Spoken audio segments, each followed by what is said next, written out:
Included with the Capture One styles are Mastin Labs custom white balance options.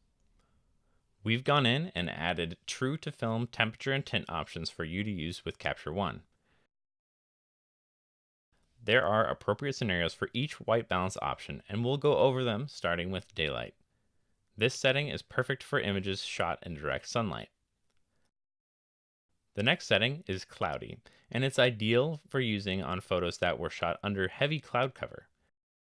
This is different from open shade, which is best suited for images that were shot in the shade on a bright and sunny day.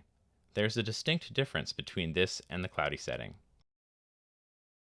The tungsten setting is made to balance out images that were shot in tungsten lighting, which can be very warm. Therefore, this feature cools your image to restore the white balance to neutral.